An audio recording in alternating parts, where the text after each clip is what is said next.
So I was laying here reading, and I thought I would just like close my eyes and flip to a page.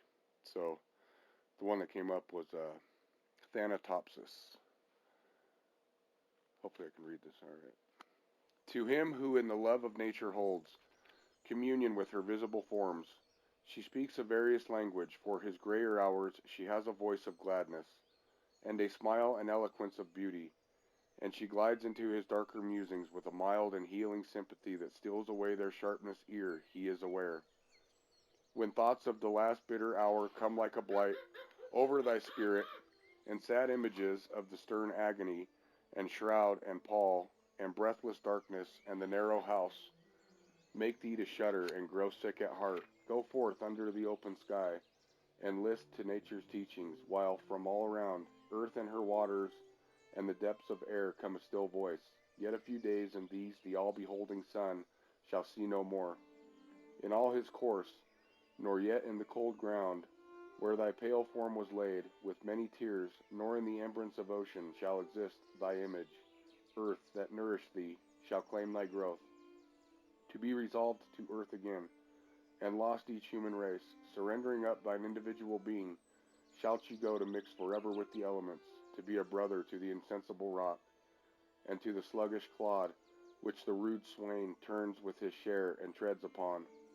The oak shall send his roots abroad and pierce thy mold, yet not to thine eternal resting place. Shalt thou retire alone, nor couldst thou wish couch more magnificent? Thou shalt lie down with patriarchs of the infant world, with kings, the powerful of the earth, the wise, the good, fair forms and hoary seers of ages past, all in one mighty sepulchre, the hills rock-ribbed and ancient as the sun, the vales stretching in pensive quietness between, the venerable woods, rivers that move in majesty, and the complaining brooks that make the meadows green and poured round all.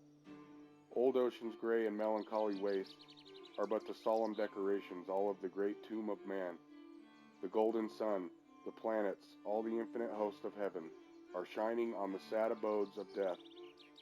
Through the still lapse of ages, all that tread the globe are but a handful to the tribes that slumber in its bosom.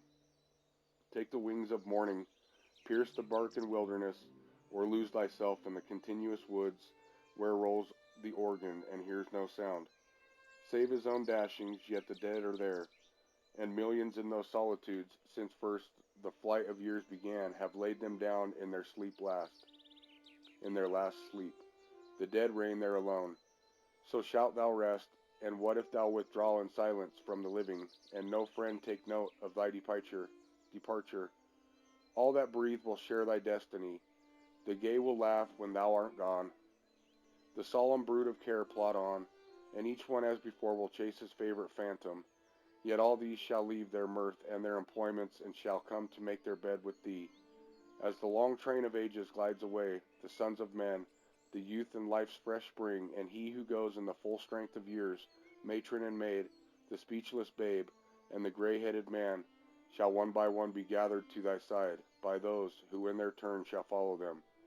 So live, that when thy summons comes to join the innumerable caravan, which moves to the mysterious realm, where each shall take his chamber in the silent halls of death, thou go not, like the quarry slave at night, scourged to his dungeon, but sustained and soothed by an unfaltering trust. Approach thy grave like one who wraps the drapery of his couch about him, and lies down to pleasant dreams. Bryant's world is neither an exciting nor a romantic one, but it is a world to which the reader may come after heat and turbulence for a reassuring quiet. It is not enchanted ground, but it is a true heaven.